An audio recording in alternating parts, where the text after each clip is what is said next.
Welcome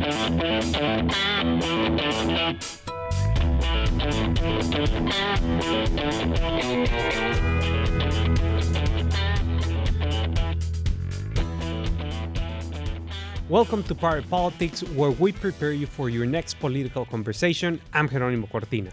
And I'm Brandon Rottinghaus, a political science professor here at the University of Houston. A lot going on this week, as usual. The biggest news is that we had a mayor's election here in the biggest and maybe greatest city in the state. Yes. Debatable, perhaps, but it definitely is a big moment for mayor and for council. And so lots of shifting sands. We'll talk about what that means. But one interesting news on the national scene is kind of what's not happening in Washington, D.C. I think that our friends in D.C. could use a bit of holiday cheer because they ended up not giving a significant amount of money to the Ukrainian military or to Israel, to staunch U.S. allies that are locked in bitter conflicts.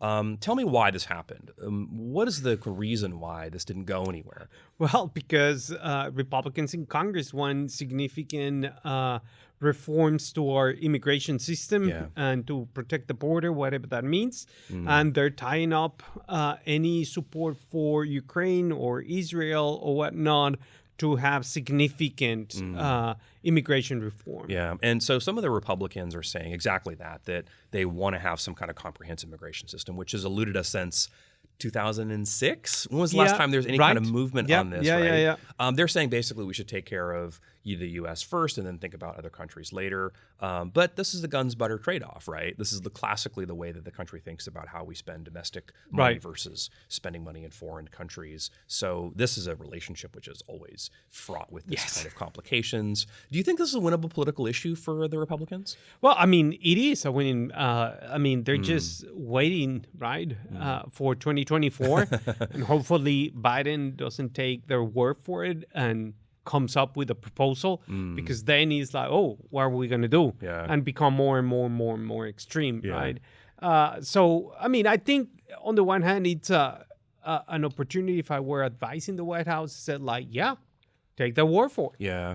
Well, and sit down and negotiate something. But you can hear the jingling of Santa Claus, right? Because the time is running short. And the Ukrainian president was here, and he basically said that the country's going to run out of money. Militarily, they will be incapable of fighting. Right. And that means, obviously, that there's a definite issue to make them move quickly. And they really haven't. So to me, this is one interesting question. The other is that just getting things done in Washington these days is so hard. You have to have 100% approval. And when was the last time you had 100% approval of anything in this country? Let me think. Like World War II? Yeah, probably. I don't even remember. And so that's the real challenge I think that they face, right? Just trying to get all of this done. In addition to the fact that they didn't get done, at least at the time of our recording, FAA authorization, they didn't get done the National Defense Authorization Act. So these are just lingering issues. Yeah, because those issues are not important. So we can wait a couple of years. It's fine, especially the FAA. It's like, it's completely irrelevant. Yeah, and I hate to ruin your holiday cheer by putting some like pickle juice in your hot cocoa. Oh my God. But we're going to have a serious fight after the first of the year when it comes to the budget, right? Because they kicked the can down the road in terms of getting a budget. Yep. And so now they're going to have to fight this out in a thin margin with kind of even though we'll have hopefully a holiday where people are recharged with their energy and holiday joy, it's still going to be the same partisanship that they left with. Oh, absolutely. So that's going to be something they have to deal with. The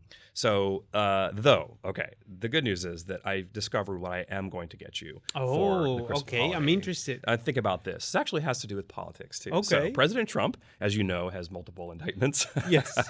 And to commemorate the occasion, he's now offering a bunch of digital cards. This is the new kind of the NFTs. Yes, exactly. Okay. Yeah, it's kind of like that. And so you have these kind of collectible digital cards. If you collect all 47, you get not only a physical card, but you also get a little slice of the suit that he wore when he was arrested. That was autographed by Donald J. Trump. Okay, so that is coming in your stocking, my friend. Get ready. And does that break the bank or?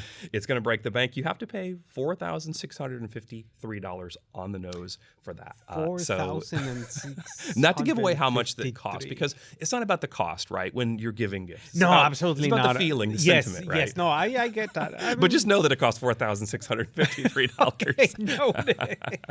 I'll put in display in a very prominent place. You should. This is a piece of history Absolutely. for you, my friend. Thank you very much indeed. This is Party Politics. I'm Brandon. This is Jeronimo. The big news of the week is that we had a mayor's election here in Houston. Obviously, John Whitmire won big. Whitmire. Has anyone used this yet? Maybe can we patent this? Trademark this? I'm not sure which is which. But anyway, I'm going to go ahead and put that down on my CV. There you go. I made up. But look, only 17% of the 1.2 million eligible voters cast ballots. Low turnout has been a hallmark of municipal elections in Houston for a long time. But wow, this is really, really low. I honestly read this as sort of as much a repudiation of Sheila Jackson Lee as it was a kind of promotion of John Whitmire. What do you think? Well, I don't know. I mean, obviously, when you compare them as candidates, you can see that Sheila Jackson Lee is very polarizing figure. Yeah. There's no significant middle ground that you can work with. And that's just her style. And it's 100% fine. And it's 100%, acceptable in any shape or form. But that has important consequences, especially when you're running in a city and in a state, right, in which, the electorate is not one-sided, right? The electorate shifts on the one hand, but also the electorate tends to be, perhaps liberal, but not that too liberal, conservative, but not too conservative, at least in the city of Houston.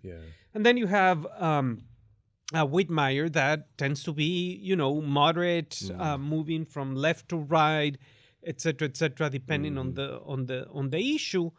And that created a very, clear picture that voters had in terms of who they're going to pick. And I think that was something that happened. That's a good point. Yeah. I mean, I think that in describing the anatomy of this blowout, you certainly saw him winning big in the council district where you had significant Republican turnout. That means, especially in G and in E. And in G, you had a runoff between Mary Nunn Huffman and Tony Busby. That spiked turnout, and that benefited Whitmire, who was perceived to be the more conservative choice in the race, even though I think objectively he's not that much more conservative than Sheila Jackson Lee. Correct. But he basically ended up winning big in precincts where you had higher turnout. And so that makes a lot more sense. Turnout was about 30% in precincts where Whitmire captured a majority, but only about 17% in precincts where Jackson Lee won a majority. So her kind of turnout was really lackluster.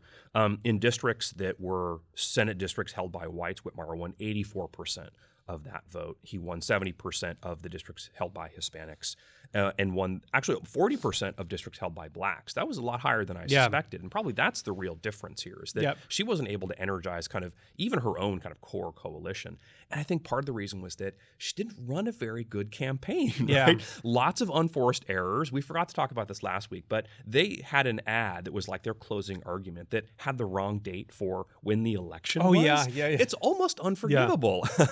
That, and I think your analysis is right. She tried to make this an ideological fight, right? Right away, she went for abortion issues, immigration issues. She tried to bring Trump into it, and it just didn't stick. This is not that kind of electorate. Right. And she assumed you could rally up this electorate in a way that you can rally up like a congressional electorate in a presidential election. And that's not the way it was. It didn't have that same feeling. And because the type of voters who vote in a municipal election are much older, tend to be more conservative, that was really where John Whitmire understood what the electorate was. And Sheila Jackson Lee kind of just missed that mark. Yeah, no, absolutely. And that is illustrated in terms of the coalition that Whitmire built, right? Coalition of, non-Hispanic whites, Latinos, and African Americans, and Asian Americans. So the coalition was very diverse in terms of that. And once again, it was focused on issues, right? On issues that not necessarily have a big ideological difference, public safety, fixing potholes, investing in infrastructure. I mean, things that people say, yeah, okay, I understand that. Whether you are conservative, whether you are driving a pickup truck or a little car like I do or whatever, right? It is, I've seen potholes that your car could Exactly. fall into. Exactly. And then I'll be like climbing out. But those are the important issues, right? And I think, you're absolutely right when you say this is an ideological stance. And perhaps it would have worked in terms of getting, younger voters very enthused going forward. Yeah. But that did not materialize. That's not the Houston electorate. Nope. The other thing that would have helped is money. He spent a lot of money. He spent almost $12 million, which is probably, when all said and done, going to be like a record for Houston elections. And we've talked about this before, but the sticker price for elections in Houston is going up. Oh, yeah. He spent almost $3 million in the last month. That's more than she spent in the entire campaign. Yeah. So he dropped a bunch of mail, a bunch of digital. He was able to get, door knockers 24/7. That to me is really just the tail of the tape here. So I think that was a huge kind of factor in all of this. But let's talk about Sheila Jackson Lee's political future, because to be honest, surprising me, maybe not anyone else, but surprising me, she's going to run again for her seat as Congressional District 18. But the only catch is that there are a bunch of people who are running for that seat thinking that she wasn't going to run. So the problem is, of course, she has to kind of regroup immediately and run in a primary. She has to raise a bunch more money because the coffers are dry. Yep. What do you think about her political future vis-a-vis the mayor's election we just had?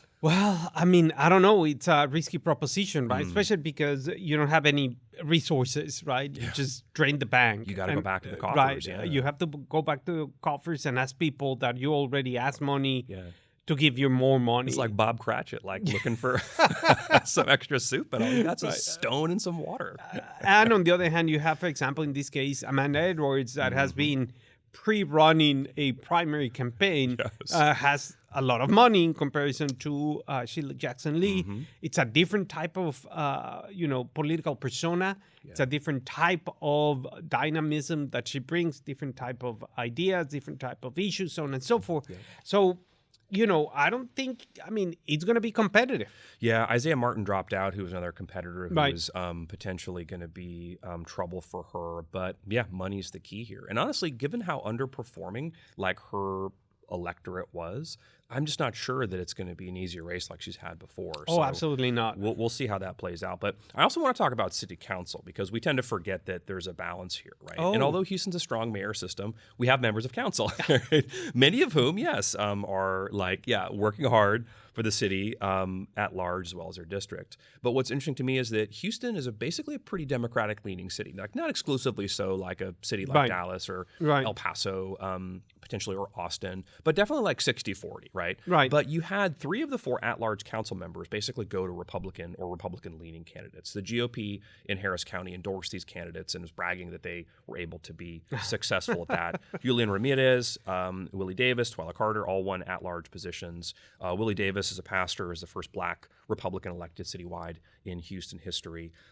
What do you think accounts for this kind of Republican-friendly approach? I mean, John Whitmire, I think, too, is part of this category. We're like, clearly Republican-friendly. Not Republican, but, in the moderate side of things. Yeah. He got, frankly, also a kind of congratulations, a thumbs up from Greg Abbott. Right. When was the last time a mayor of a city in Texas got a thumbs up from Greg Abbott? So what is happening here in terms of the dynamics of power? Well, first of all, I think that, when you say, they tend to be conservative, they're not, extreme. They're not, MAGA endorsed 100%. That's a great point. Or anything like that. Yes, they're conservative, but once again, it was on the issues, right? And the issues were, very simple. Public safety, infrastructure, so on and so forth. And they had the same thing because they're doing our large. So that's, I think, a very important caveat we have to understand here. If they had brought the, MAGA discourse here, I guarantee you, like abortion, the border, nothing would have happened, right? Good. Like people would say, like, elected. no, thanks, but no. Yeah. And the other important thing is that when you look at the returns in these 3 at-larges, the difference is not like, oh my God, it's 60-40 or 70-30. No, it's 50.1 to 49.9. You're talking about a couple of thousand really votes close. here and there. So that means that they perhaps the local GOP saying, yeah, we endorse them, yeah, we're taking back the city, and it's not so fast, my friend. Right. This is something that if they want to be reelected, if they want to be successful representing the city and delivering to the city, they have to be moderate, because the margin is, a few hundred or a few thousand votes. That's a great point, yeah. It's not as clear as I would say, oh, yeah, the three conservatives. Yeah. Yes. But... Yeah. Not so obvious. Yeah. No, I agree. And I actually think some of this, too, is in response to the state-local battles, right? Like having a person in office who can speak the language the Republicans speak and at least be friendly in those kind of terms is a useful thing. And I think perhaps voters are seeing that. But you have to see also, too, just the nature of the electorate. The Democrats didn't come out to vote in big numbers. And Republicans had a couple of these elections, a couple of these races where they turned out. Yeah. And so, it doesn't take much, it seems here, right? I mean, like we said, 17% of the 1.2 million voters, like that's like a small amount, and it definitely for them made the difference. I want to talk about this in a second, but obviously you've got kind of the mayor now has to deal with the change dynamic on council, not just in terms of the ideology of it, but also in terms of the power balance. But I also actually think that once the city switched from the 2-year cycle to the 4-year cycle in 2018, we switched to having 4-year cycle. I think that did change the dynamic for voters. So now you have kind of less perhaps connections, and so instead of a more frequent election, you have it happening less frequently. And so that was, I think, probably partially a way for other candidates to jump into this. And that's why I think perhaps Republicans were slightly more successful. But I also want to talk about the controller's race. Chris Hollins wins in pretty, sizable fashion here.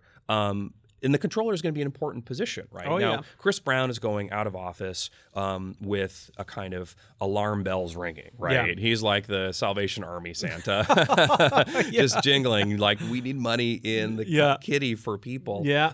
In this case, they need money in the kitty for the city because there are some structural financial imbalances. Chris Brown comes into this office with a pretty high profile, but this is not a high profile kind of office. So my question to you is, like, how is he going to make this his own office? And if he has higher ambitions, what does that look like? Because the kind of, mayor is a sort of the kind of controller to mayor pipeline is not very thick with people. Like Mayor Parker did it, and that's about it. So like if he wants to have that high profile, how do you do that? Well, he has to come up with a plan and work with the mayor, work with city council, and fix the city's finances. And I think that's basically he needs to take that editorial that Chris Brown wrote a couple of weeks ago and just follow it. Tack it on the wall. Exactly. It's like, we need to do this.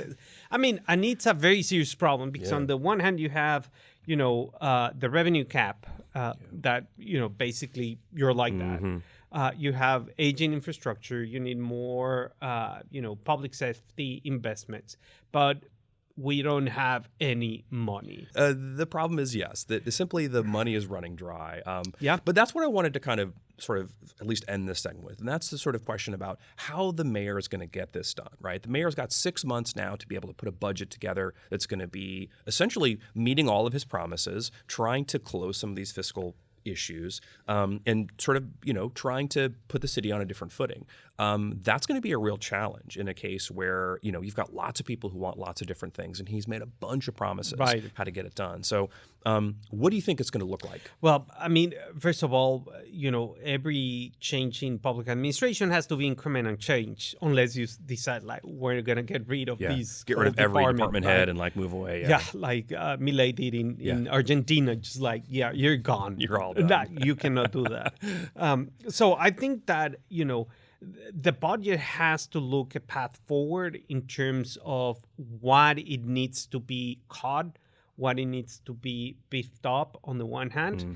And then I think it's going to be the very, tough conversation of the revenue cap. Should we raise it? There's no way he can, like, politically ask for it to be raised, right? If we assume Republicans are kind of one of the main drivers of his blowout win, he can't go back and then say, hey, we're going to lift rev cap. Well, I mean, you need to have that conversation. I mean, that conversation needs to happen. You cannot ignore it. On the one hand, it's like an intervention, right? And the intervention has to do... You can't ignore the problem anymore. Exactly. Speaking to the voters directly. And that intervention is like, okay, so here's the problem. We have to provide these services. The city has been growing, et cetera, et cetera. You want nice streets. Nice streets cost $2. Cost money, yeah. We only have $1.50. $1. Right?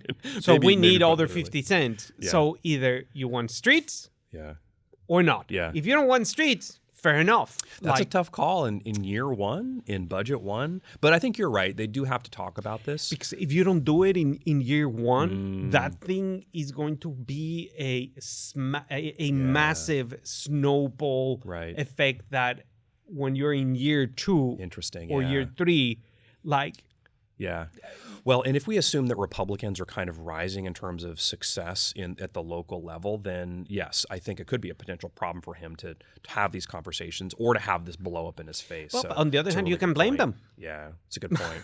That's a good point. Yeah. And with the new dynamic on council, it's going to be really, I think, a tough sell, right? You've got people now, council now, who can basically introduce new measures over the mayor's objections. And so there's going to be an agenda-setting function that the council has now that the didn't have before. So this gives the mayor some limits. But still, the mayor has the power of the purse. Of course, yes. So...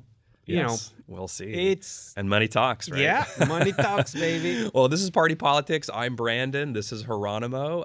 We're going to talk a little bit more about Texas politics and whether or not Texas should leave the union. Maybe that'll solve our problems, right? Oh, my God. Supporters of the Texas nationalist movement, the so-called Texit movement, has gotten about 140,000 signatures in a petition to ask the GOP to put this on the primary ballot. These are non-binding questions, which kind of accompany, your regular ballot.